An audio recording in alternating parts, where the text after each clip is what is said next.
memahami Allah sendiri. Bagaimana kita memahami Allah? Karena kita tidak paham dengan ayat Allah.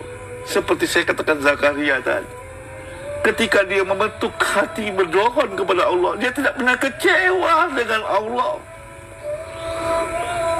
Rambutnya memutih, tulangnya keropos, dia tidak pernah kecewa dengan Allah. Dia membentuk dengan suara yang lembut. Kenapa? Karena dia memahami Allah, bukan dipahami oleh Allah. Maksud ayat ini coba baca lagi. Bismillahirrahmanirrahim. Dan sesungguhnya kami jadikan untuk isi neraka jahanam kebanyakan dari jin dan manusia. Mereka mempunyai hati, tetapi tidak dipergunakannya untuk memahami ayat-ayat Allah. Sudahkah kita memahami maksud-maksud Allah? Maunya Allah kepada kita itu apa? Kita maunya kita dengan Allah. Kesusahan kita laporkan dengan Tuhan. Curhat kita laporkan dengan Tuhan. Pernahkah kita melakukan memahami maksud Allah itu sendiri? Tidak. Hai manusia, kata Allah, Kuciptakan kamu dari jin dan manusia untuk mengabdi kepada Aku. Sudahkah paham pengabdian ini kepada Allah? Wa khalaqtul jinna wal insa illa liya'budun. Kuciptakan jin dan manusia untuk mengabdi. Sudahkah kita memahami bentuk pengabdian kita dengan Allah? Kita maunya Allah memahami kita, bukan kita memahami pengabdian kita. Kenapa kita diciptakan di bumi ini? Ya kan? Jadi Allah mengatakan, hei manusia, isi neraka dari jin dan manusia, kebanyakan manusia, kebanyakan jin, mereka tidak mempunyai hati memahami. Mereka mempunyai hati tapi tidak memahami maksud dan tujuan Allah. Yang maunya dia bagaimana Tuhan mengabulkan maksud dan kepahaman kepada dia. Lanjutkan. Dan mereka mempunyai mata, tetapi tidak dipergunakannya untuk melihat tanda-tanda kekuasaan Allah. Seberapa banyak, seberapa menit, seberapa jam kita melihat tanda-tanda kekuasaan Allah? Bagaimana perpindahan malam dan siang? Bagaimana Allah menahan isi alam semesta ini agar tidak terganggu tidur kita? Bagaimana Allah menciptakan air menjadi oksigen? Bagaimana Allah ketika kita menanam padi, menanam pohon, dan Allah menumbuhkan buah yang begitu rasa? Pernahkah kita memperhatikan itu? Kita terbiasa minta perhatian dengan Tuhan, tapi kita tidak pernah punya mata untuk memperhatikan ciptaan-ciptaan Allah. Ketika kita menghujat orang lain, sebenarnya kita menghujat ciptaan Tuhan. Ketika kita membuka aib saudara kita, sebenarnya kita membuka aib Allah sendiri. Maka Allah mengatakan, ketika kita mengatakan diri kita lebih suci karena kita menganggap orang lain kotor. Kenapa? Sebenarnya kamu sedang mengkotorkan ciptaan Tuhan. Mereka mempunyai hati tetapi tidak memahami. Mereka punya mata tetapi tidak melihat tanda-tanda kekuasaan Allah. Seberapa mata melihat tanda kekuasaan Allah? Lanjutkan. Dan mereka mempunyai telinga, tetapi tidak dipergunakannya untuk memahami ayat-ayat Allah. Sahabat Facebook, sudah berapa ayat yang kita dengar dan kita pahami? Allah tidak bertanya berapa juz Al-Quran yang kamu baca oleh Allah, tidak bertanya berapa hafalan kamu dalam Al-Quran, tapi Allah bertanya berapa ayat Quran yang kamu pahami, yang kamu dengar dan kamu praktekkan dan bisa bermanfaat untuk alam semesta ini. Sahabat Facebook, inilah kata Allah, pendengaran, penglihatan hati sedikit manusia bersyukur. Ternyata tiga hal ini manusia tidak bersyukur. Padahal tiga poin ini yang sedikit manusia bersyukur, yang selalu mendustakan dari pendengaran kita, mendustakan penglihatan kita, mendustakan hati kita. Maka Tuhan bertanya, nikmat mana yang kamu dustakan? Nikmat yang kamu tidak gunakan penglihatanmu. Nikmat yang kamu dustakan ialah pendengaranmu. dan nikmat yang kamu dustakan hatimu. Padahal pendengaran, penglihatan hati itu diminta pertanggungjawaban di hadapan Allah. Surat 17 Al-Isra ayat 36. Bismillahirrahmanirrahim. Surat Al-Isra ayat 36. Dan janganlah kamu mengikuti apa yang kamu tidak mempunyai pengetahuan tentangnya. Sesungguhnya pendengaran, penglihatan, dan hati, semuanya itu akan diminta pertanggungjawabnya. Pendengaran, penglihatan, dan hati diminta pertanggungjawaban. Artinya, nikmat mana yang kamu dustakan? Ternyata nikmat kita tidak mendengar. Nikmat kita tidak melihat tanda kekuasaan Allah. Nikmat kita tidak memahami ayat-ayat Allah. Kita lebih banyak memahami diri kita, bukan memahami Allah sendiri. Kita minta pahamkan orang lain. Maka saya sering bertanya kepada sahabat-sahabat di majelis, bukti kamu paham Quran itu apa? Ya paham Ustaz. Bukan. Bukti kamu paham dengan Quran itu apa? Memahami. Bukti kita paham dengan Quran itu memahami. Memahami ada orang lain. Memahami alam semesta. Memahami flora dan fauna. Memahami sifat akhir. Bukti kita memahami. Paham dengan Al-Quran. Tapi ketika pendengaran, penglihatan hati terkunci oleh Allah, maka tidak ada petunjuk bagi kita. Maka ada orang yang selalu mengucapkan Alhamdulillah ya Allah, kau berikan kitab ini membawa petunjuk, tidak menyesatkan kami. Surah 18 Kahfi ayat 16. Semoga pendengaran kita, penglihatan kita, hati kita tidak disesatkan oleh Allah. Kenapa? Karena kita selalu bersyukur pendengaran, penglihatan hati kita. Bismillahirrahmanirrahim. Surat Al-Kahfi ayat 16. Dan apabila kamu meninggalkan mereka, dan apa yang 18 mereka... ayat Kahfi ayat 1. Ayat 1. Bismillahirrahmanirrahim. Segala puji bagi Allah yang telah menurunkan kepada hambanya Alkitab Al-Quran, dan dia tidak mengadakan kebengkokan di dalamnya. Alhamdulillahi, terima kasih Tuhan, kau jadikan isi Quran itu tidak kau bengkokkan. Banyak orang belajar Quran dibengkokkan oleh Allah. Pernahkah kita bersyukur dengan Allah? Pendengaran kita tidak dibengkokkan, penglihatan kita tidak dibengkokkan. Kalau pendengaran kita tidak dibengkokkan, penglihatan kita tidak dibengkokkan, tentu hati kita tidak dibengkokkan. Nah, orang yang tidak dibengkokkan itulah Al-Quran. Maka ada orang bersyukur, Alhamdulillahi, ya Allah terima kasih kau turunkan Quran, tidak kau bengkokkan di dalamnya.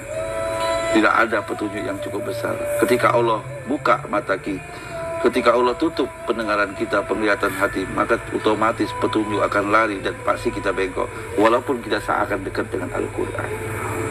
Sahabat-sahabat, Facebook dimanapun kita berada, ini yang manusia dustakan, yang kita lakukan. Dan untuk bangsa ini, salah satu nikmat yang didustakan adalah pendengaran, penglihatan. Bagaimana menggunakan penglihatan? Otomatisnya penglihatan ini jangan sekali kita syukurin.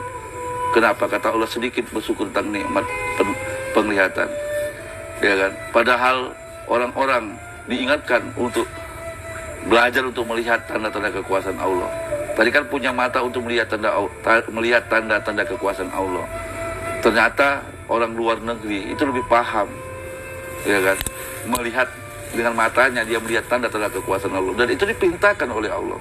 Surah 3, 191. Bismillahirrahmanirrahim. Surat Al-Imran ayat 190.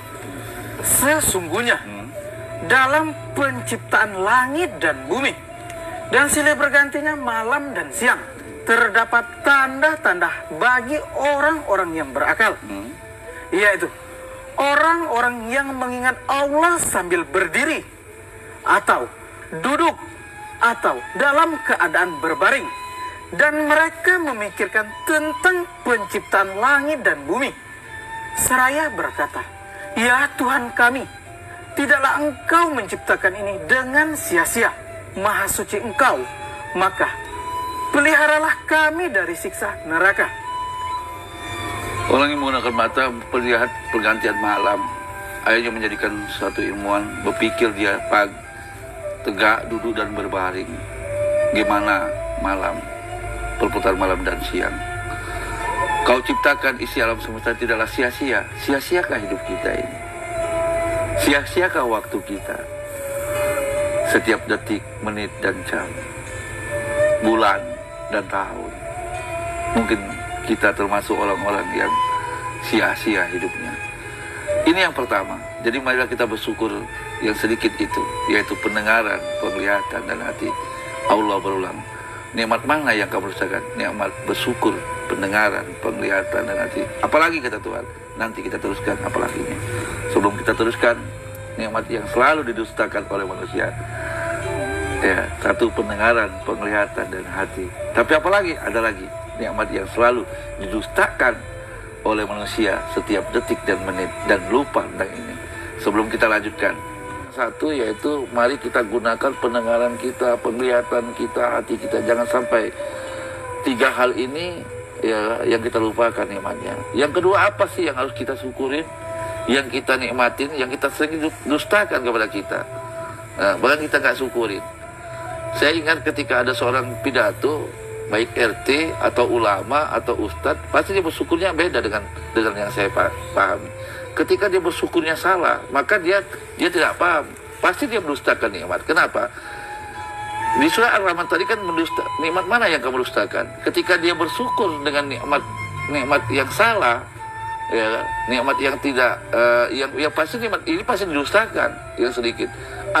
Kita tidak jarang sekali mendengar seorang RT, ulama atau juga seorang presiden dia ya Allah terima kasih kau berikan pendengaran, penglihatan dan hati, yang itu yang kami syukuri. Jarang sekali. Dan yang kedua yang sering manusia lupakan, bersyukur, ya kan? Dan saya tak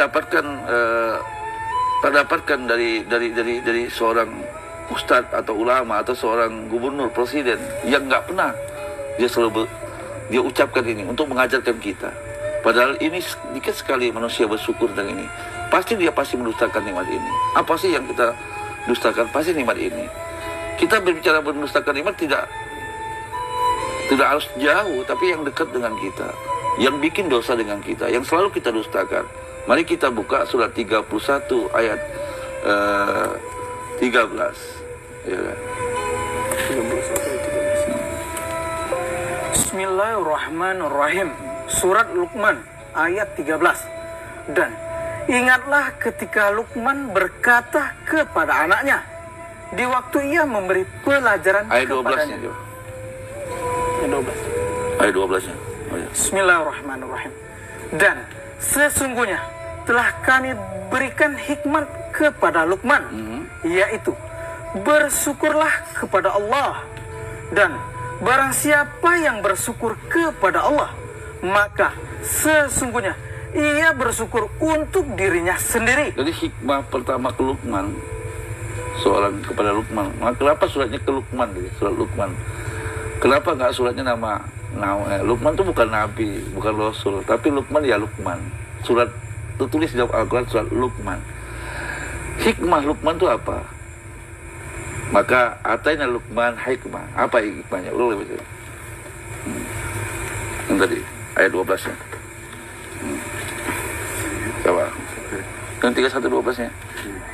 Dan sesungguhnya telah kami berikan hikmat kepada Luqman, Hikmah kepada Luqman, yaitu bersyukurlah kepada Allah, dan barang siapa yang bersyukur kepada Allah, maka sesungguhnya ia bersyukur untuk dirinya sendiri. Jadi pertama kali kita syukuri kepada Allah yaitu pendengaran, penglihatan, hati. Itu yang kita syukuri dengan Allah.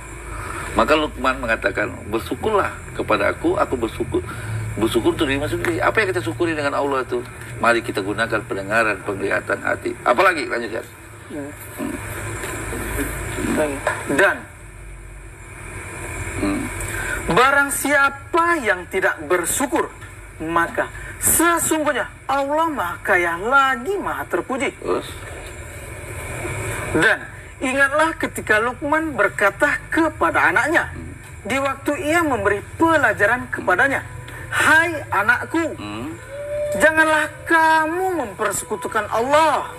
Sesungguhnya mempersekutukan Allah adalah benar-benar kezaliman yang besar. Dan kami perintahkan kepada manusia berbuat baik kepada dua orang ibu bapaknya. Ibunya telah mengandungnya dalam keadaan lemah yang bertambah-tambah dan menyapinya dalam 2 tahun. Bersyukurlah kepadaku." Bersyukurlah kepadaku, padakunya siapa? Kepada Allah. Allah. Terus? "Dan kepada 2 orang ibu bapakmu." Jadi pertama bersyukur kepada Allah. Apa yang kita syukur dari Allah? Pendengaran, penglihatan, dan hati. Mari pendengaran kita, penglihatan hati kita untuk mengabdi kepada Tuhan. Yang kedua apa? Bersyukurlah kepada Ibu bapak. ibu bapak. Ini setiap kita pembukaan seorang orator, seorang pidato, seorang penceramah, pernah nggak kita bersyukur kepada ibu bapak kita? Setelah kita bersyukur dengan Allah, apa yang kita syukuri? Ya Allah, terima kasih kau masih bukakan pendengaran. Ya Allah, terima kasih kau bukakan pendengaran. Ya Allah, terima kasih kau bukakan hati ini. Itu yang kita syukuri kepada Allah, untuk menjaga pendengaran, penglihatan hati. Itu bersyukur kepada Allah. Yang kedua, apa lagi yang harus kita syukurin? Yang dilupakan oleh manusia, yang didustakan oleh Allah. Didustakan, nikmat mana yang kamu dustakan? Yang ini, kata Allah, ibu bapak. Bersyukurlah kepadaku dan bersyukur kepada ibu bapak. Ayo. Pernahkah kita diajarkan seorang presiden yang mengatakan, mari rakyat Indonesia, mari kita bersyukur kepada Allah, pendengaran, penglihatan, dan hati. Dan juga dia bersyukur, ya wahai rakyat Indonesia, mari kita bersyukur dengan ibu bapak kita. Tanpa ibu bapak kita, kita tak jadi presiden, kita tak jadi gubernur, kita tak jadi ulama, kita tak jadi kiai, kita tak jadi habaib, kita tak jadi siapapun. Pernahkah kita diajarkan oleh orang-orang yang di atas kita? Pernahkah ulama mengajarkan kita untuk bersyukur kepada orang tua kita setelah Allah? Setiap buka teks pidato. Hari ini kita menjadi ulama. Hari ini kita menjadi gubernur. Hari ini kita menjadi bupati. Hari ini kita jadi camat. Hari ini jadi pengusaha. Karena orang tua kita. Pernahkah kita bersyukur dengan orang tua kita?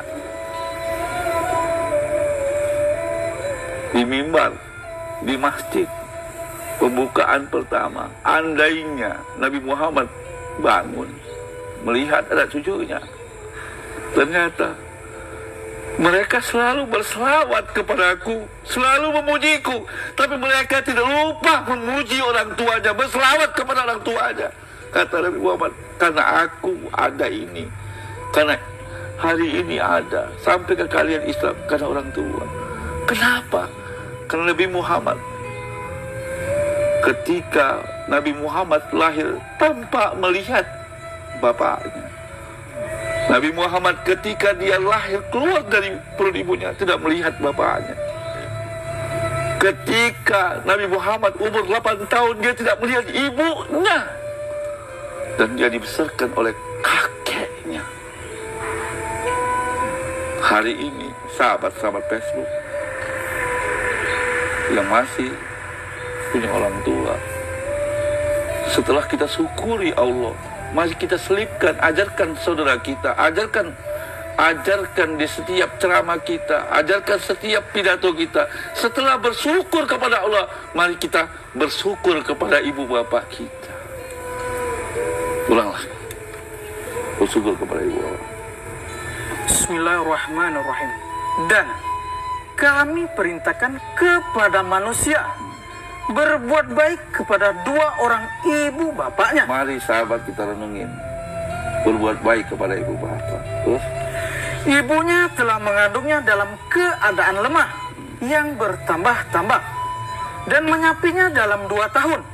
Bersyukurlah kepadaku dan kepada 2 orang ibu bapakmu. Hanya kepadakulah kembalimu. Pernahkah kita, Chandra, kita dengar ceramah, pidato seorang gubernur, presiden, ketika katakan bersyukur kepada Allah, terus setelah itu bersyukur orang tua? Pernahkah dengar? Tidak pernah. Umurmu berapa sekarang? 23. Hah? 23. Ridho, umurmu berapa sekarang? 26. Pernah gak kau melihat seorang penceramah, seorang habaib, seorang camat, seorang wali kota ketika bersyukur kepada Allah, terus setelah itu dilanjutkan bersyukur kepada ibu bapak? Belum pernah. Tidak pernah. Kenapa? Kenapa? Tidak tahu. Padahal Luqman mengajarkan anaknya, la tusyrik billahi wa bil walidayni, bersyukurlah kepada Allah dan bersyukur ibu bapak. Ini yang menyebabkan negeri kita yang hari ini kurang keberkahan. Bangsa ini kurang keberkahan salah satunya apa? Termasuk diri saya yang umur 46 tahun.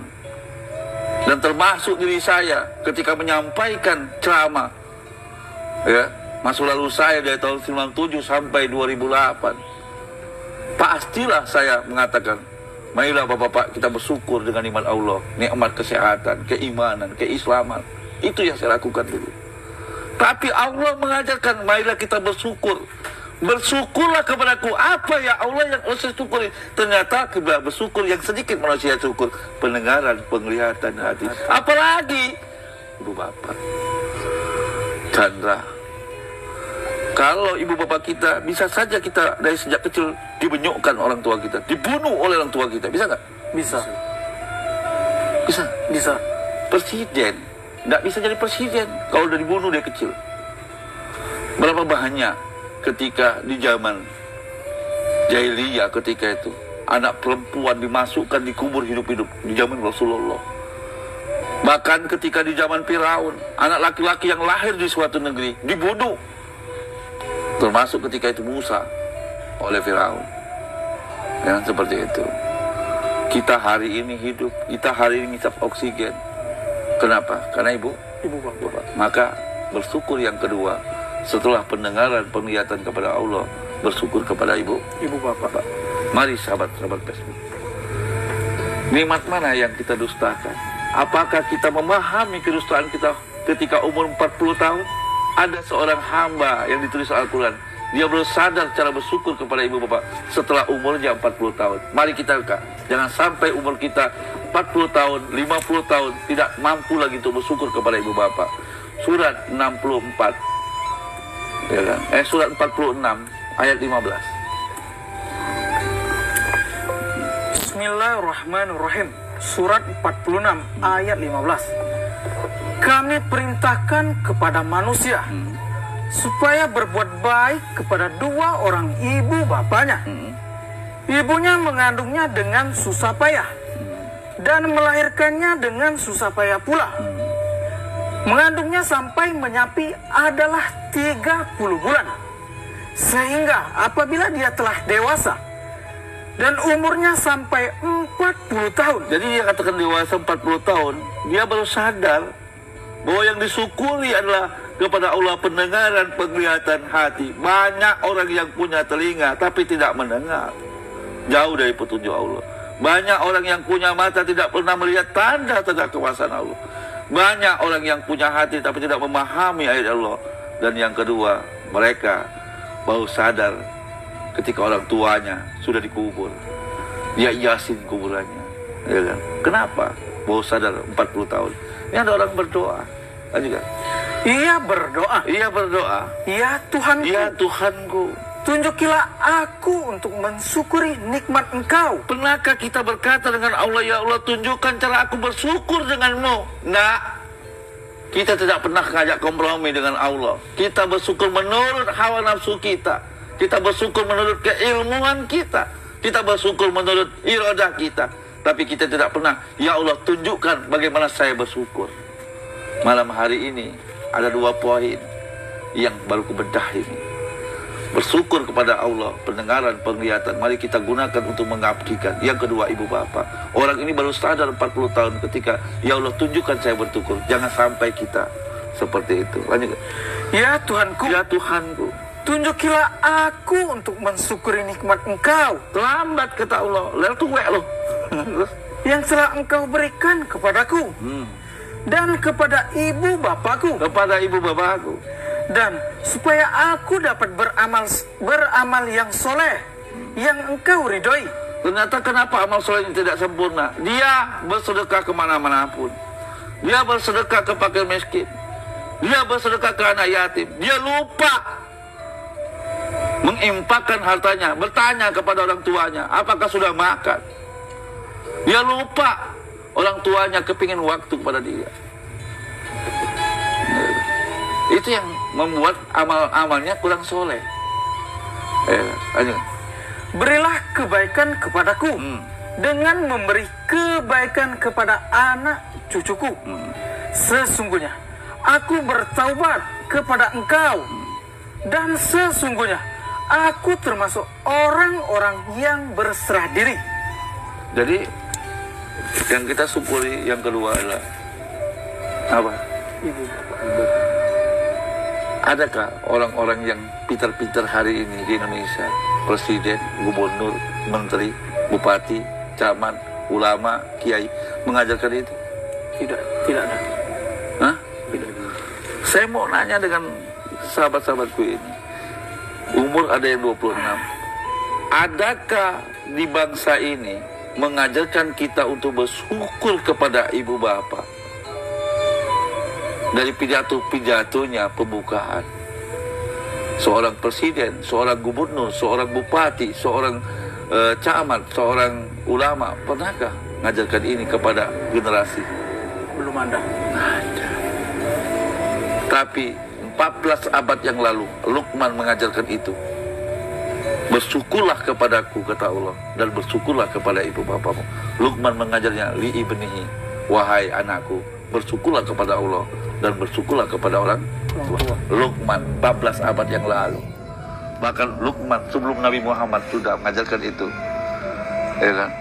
Dan sampai kepada Nabi Muhammad sallallahu alaihi wasallam.